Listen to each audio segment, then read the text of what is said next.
Buonasera e benvenuti al TG Sicilia, le principali notizie di questa edizione.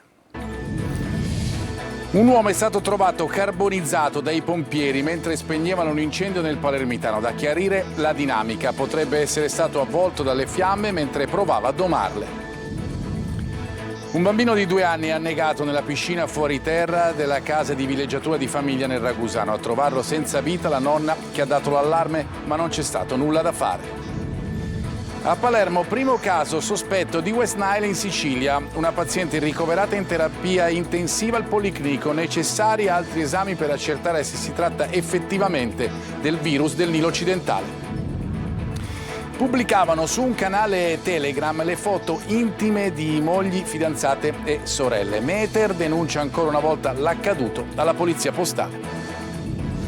A Militello, il giorno dopo i funerali di Pippo Baudo, il re della TV riposa nella cappella di famiglia. La figlia Tiziana ha ringraziato tutti per l'affetto ricevuto. A Canicattì, sepolti vicini un papà e la sua piccola, vittime dell'ultimo naufragio all'Arco di Lampedusa. Il funerale tra le lacrime della donna che ha perso il marito e la figlia. Calcio, il Palermo prepara l'esordio di sabato in campionato al Barbera contro la Reggiana. Inzaghi sceglie l'11 titolare. Il Catania recupera Stoppa e sul mercato cerca un attaccante. Per Caturano serve l'accordo col Potenza.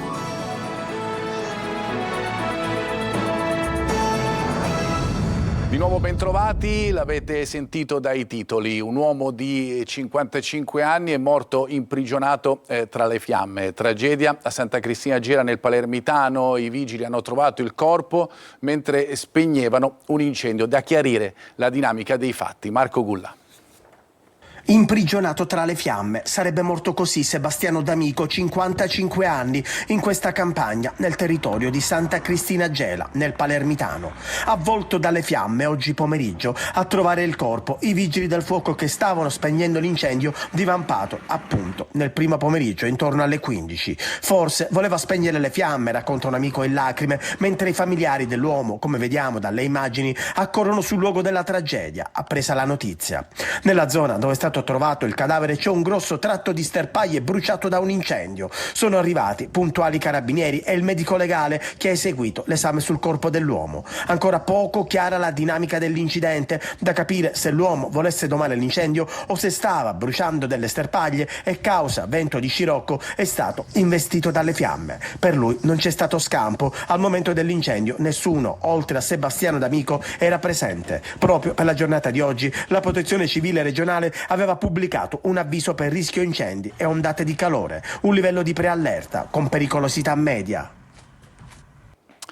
Altra tragedia nel Ragusano, a Santa Croce di Camerina per l'esattezza. Un bambino di 2 anni è morto annegato in una piscina fuori terra nel giardino della casa di villeggiatura della famiglia. Un altro fatto simile era accaduto nel Palermitano l'anno scorso. Veronica Barbarino.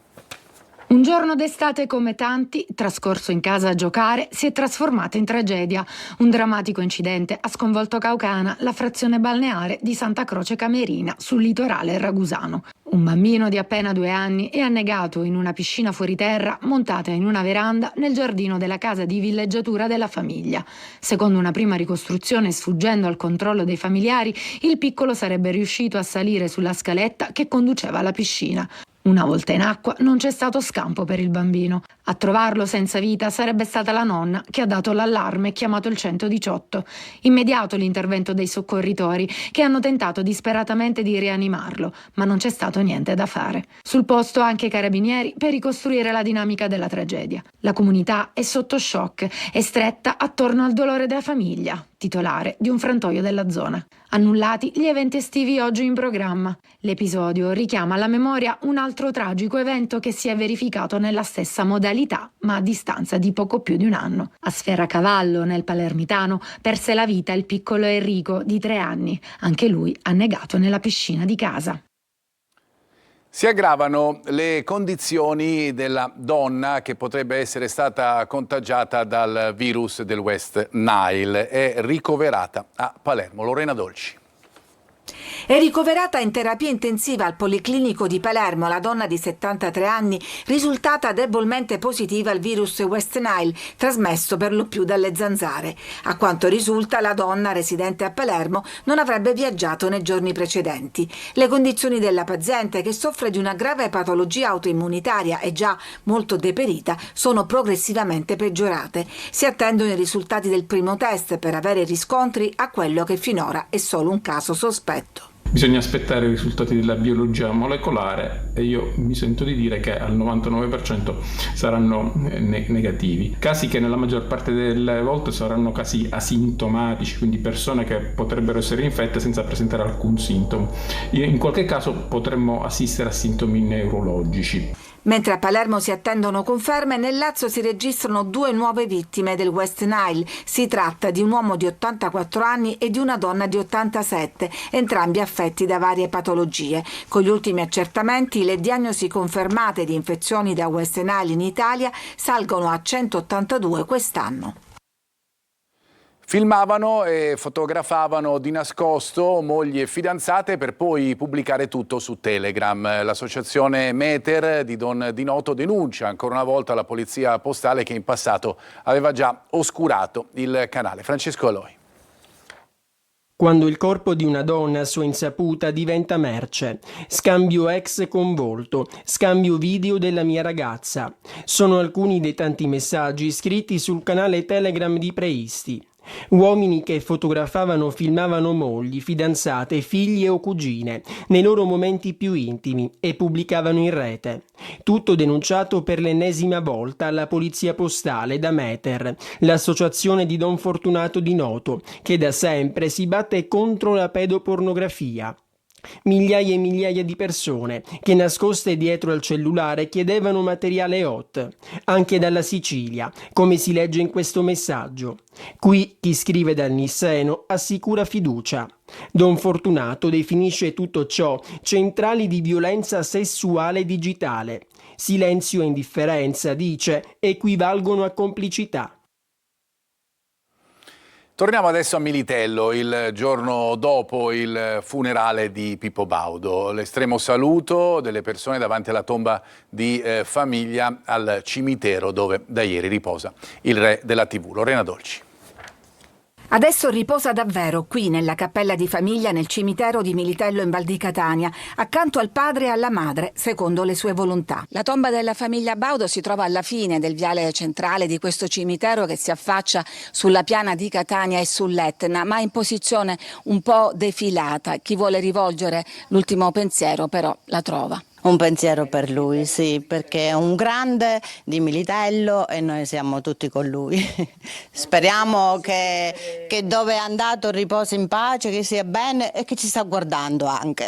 Solo il cognome Baudo, nessuna foto, marmo nero e porta blindata a mantenere riservo dopo una vita alla ribalta. Sui gradini le corone dei familiari e della devota assistente Dina. Rientrata a Roma, la figlia Tiziana ringrazia per tutto l'affetto e il calore dimostrato alla straordinaria persona che era mio papà, personaggio televisivo e uomo per bene. Spenti i riflettori, scomparsa la folla, cala il sipario su quel grande show che è stata la vita del re della TV, il Pippo Nazional Popolare. Un grande palcoscenico, quasi una festa di popolo anche i funerali, 300 dentro la chiesa di Santa Maria della Stella, 2000 fuori, maxi schermi e VIP, amici veri, Albano, Gigi D'Alessio, Lorella Cuccarini. Il successo non basta a riempire il cuore, ha detto Giulio Albanese, il padre spirituale che aveva raccolto le sue parole. Un cuore grande e generoso come quello del presentatore siciliano hanno ricordato i tanti artisti scoperti e lanciati, ma anche tanti cittadini. Sul registro della memoria uno di loro ieri ha scritto: ora organizza un grande spettacolo da lassù.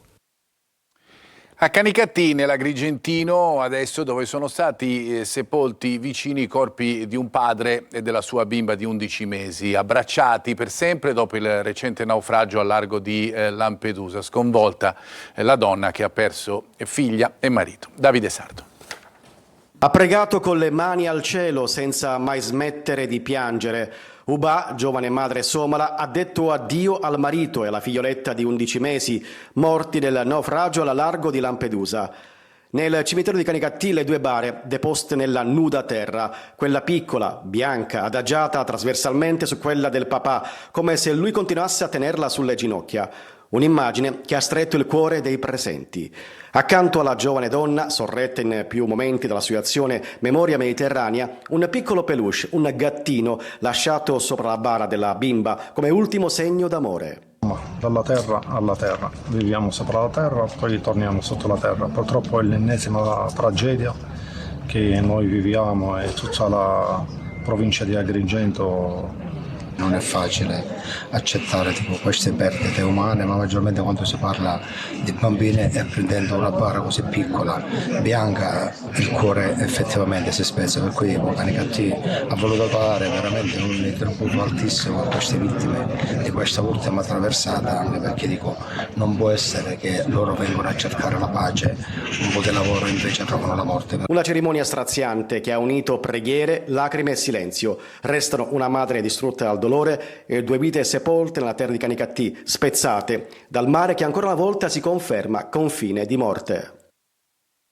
A Ragusa un albergatore ha respinto con una mail una turista israeliana che aveva prenotato una camera per settembre. Se pensa che Israele stia agendo nel modo giusto a Gaza, la preghiamo di rivolgersi altrove. Questo si leggeva nella mail. Il servizio è di Veronica Barbarino. Se ritiene che il suo governo stia agendo in modo appropriato a Gaza, la preghiamo di cancellare la prenotazione e di rivolgersi altrove. Se invece è sconvolta dagli eventi, saremo felici di accoglierla. Si è vista recapitare questa mail Yulia Sharitz, israeliana, dopo aver prenotato un soggiorno per settembre a Ragusa. La turista, sorpresa e indignata, ha preferito annullare senza rispondere e ha affidato le proprie considerazioni ad un sito di notizie israeliano.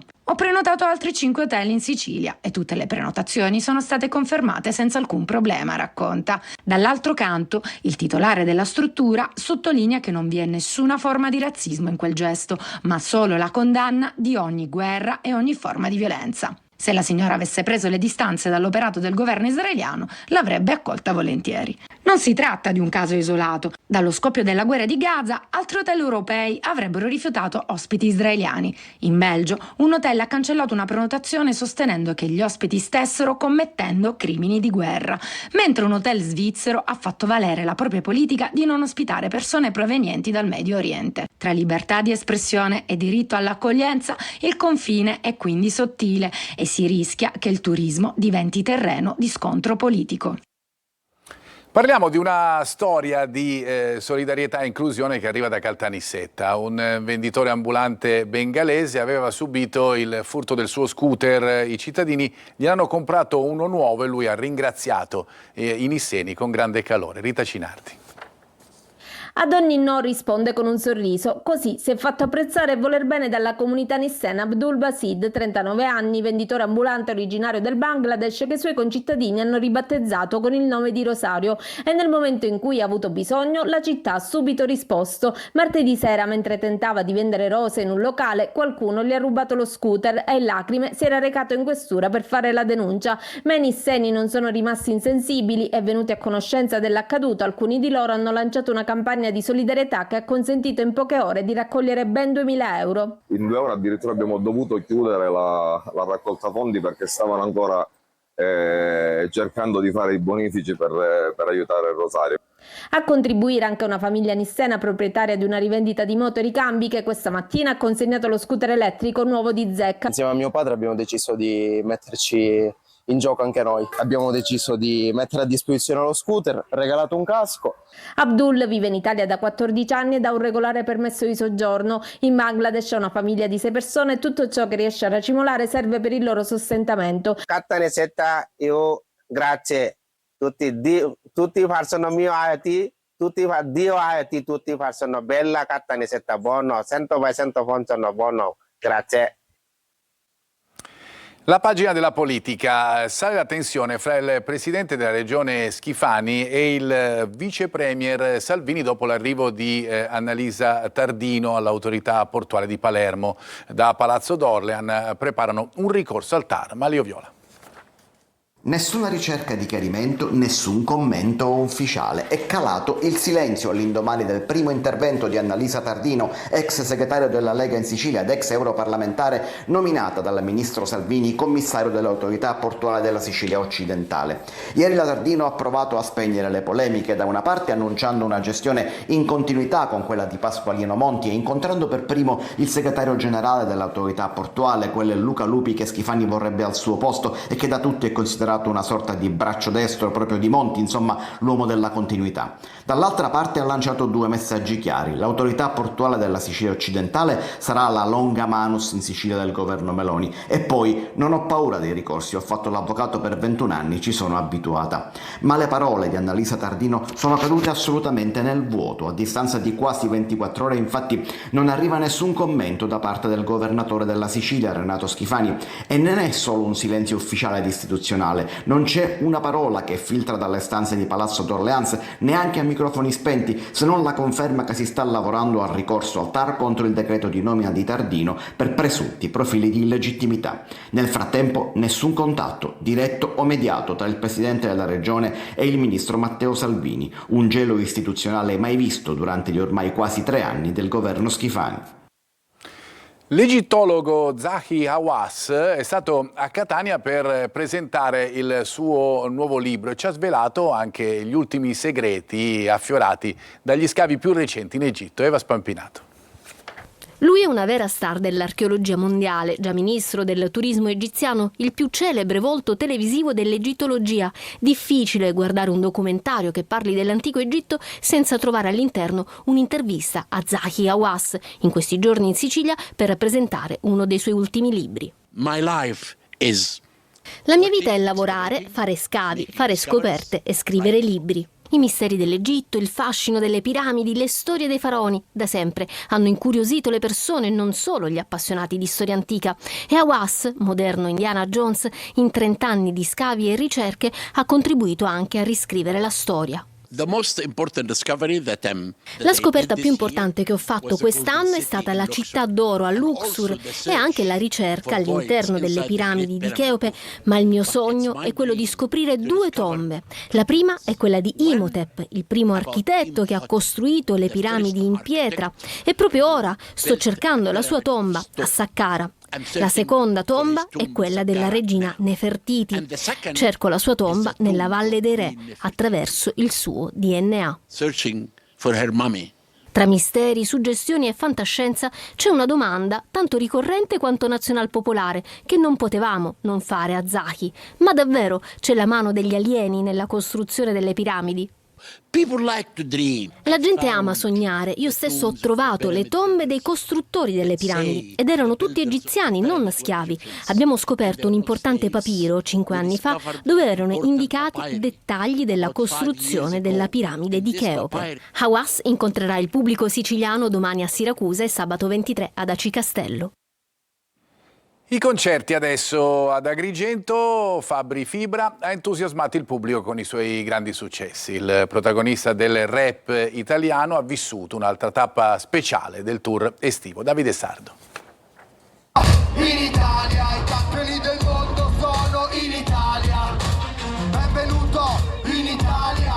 Agrigento in delirio per Fabri Fibra. Alla Live Arena dello Sport Village il rapper ha infiammato il pubblico con un concerto che ha confermato il suo stato di grazia. Sei nato e morto qua, è nato qua e morto qua. Ci sono cose che nessuno ti dirà. Ci sono cose che nessuno ti darà. Sei nato e morto qua. Una scenografia semplice ed evocativa, una musicassetta gigante che suona dentro un mangianastri, omaggio agli anni 90. Sul palco un repertorio senza tempo, da In Italia a Pamplona, da Applausi per Fibra a Stavo pensando a te, fino ai brani dell'ultimo album. Che cazzo ne sapete? Tra influencer e boomer, oggi il Führer farebbe lo youtuber. Se ti piace metti like. Il tour estivo di Fabri Fibra, che oltre ad Agrigento in Sicilia tocca Catania, trascinato dal successo di Mentre Los Angeles brucia, disco d'oro, sta registrando ovunque migliaia di presenze. Un nome che non conosce mode effimere. Fabri Fibra resta una certezza del rap italiano. Aia, mangio piccagna, sto a 3 piragna, studiavo le sue gambe in fondo all'aula magna.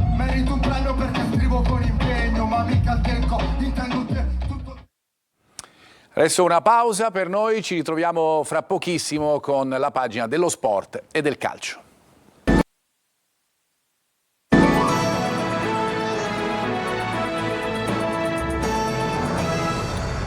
Ben ritrovati, seconda parte del nostro telegiornale con lo sport, il calcio. Il Palermo sabato esordisce in campionato contro la Reggiana. Inzaghi ha già in mente l'11 da schierare nella squadra titolare. Marco Gulla. Prove per la prima serata di gala. Il Palermo lavora in vista dell'esordio in campionato di sabato al Barbera contro la Reggiana. Pippo Inzaghi ha ancora dubbi di formazione, considerate alcune assenze in difesa e poi lo stato di forma di alcuni giocatori. Peda e Magnani out, la retroguardia sarà 3, è composta da Ceccaroni, Bani e Diachité. I principali rebus sono sulla tre quarti. Brunori, al contrario di quanto successo a Cremona contro la Reggiana, dovrebbe partire titolare con Palumbo, Leduaron e Gyasi a contendersi l'ultima maglia alle spalle di Poyampalo. Gyasi appare favorito anche perché a Lozzini è stato l'unico a sfiorare il gol e a creare gioco in avanti. A centrocampo probabile ancora l'assenza di Gomez, pronto il duo Segre-Ranocchia sulle corsie esterne. Infine si va verso la conferma di Augello e Pierozzi. Di fronte ci sarà una Reggiana solida e che nel precampionato ha fatto molto bene. Mercato a breve l'ufficialità di Joronen e Veloli. Nel corso di questo fine settimana inoltre il Palermo definirà la situazione riguardante Magnani. Il difensore centrale, assente per motivi personali da oltre 2 settimane con permesso societario, a breve riceverà indicazioni circa la possibilità di proseguire la sua esperienza nel team rosanero. Qualora ciò non fosse possibile, la società sarà costretta a intervenire sul mercato. Il nome principale per un'eventuale sostituzione dell'ex Verona rimane quello di Vogliacco del Genoa. E il Palermo negli ultimi minuti ha ufficializzato l'operazione Joronen. Il portiere finlandese del 1993 è svincolatosi dal Venezia, si è legato a titolo definitivo al club di Viale del Fante. Anche il Catania vicino all'esordio. Domenica col Foggia, Toscano deve fare i conti con alcune assenze ma recupera Stoppa. Sul mercato si cerca un attaccante, l'obiettivo è Caturano ma bisogna definire un accordo col Potenza. Francesco Triolo. Il conto alla rovescia è scattato ieri con la ripresa degli allenamenti. Il Catania guarda all'esordio in campionato di domenica sera alle 21 al Massimino contro il Foggia. Il tecnico Mimmo Toscano recupera Stoppa e questa è una buona notizia, ma deve fare i conti con la situazione a centrocampo, che di certo non è semplice. Le squalifiche di Martic e Quaini non aiutano, così come l'assenza per infortunio di Di Tacchio, che sarà assente sicuramente contro i pugliesi, visto che sta effettuando un percorso riabilitativo e la prossima settimana se ne saprà di più. Ci sarà invece D'Ausilio, che può essere una buona opzione per l'attacco. L'attenzione anche su Rolfini, l'ex del Vicenza in dubbio, potrebbe entrare nella lista dei convocati, poi sarà Toscano a valutare l'eventuale impiego e l'eventuale minutaggio. Sullo sfondo dell'attesa per l'inizio del campionato c'è il calciomercato.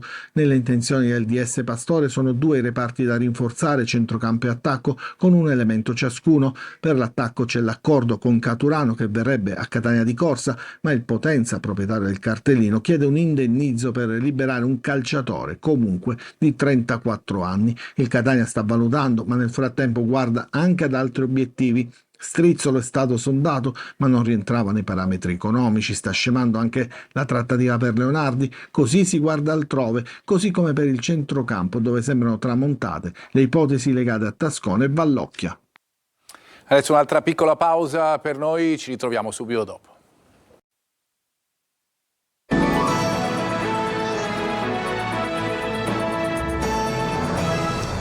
È davvero tutto per questa edizione del nostro telegiornale, grazie per averci seguito e una buona serata.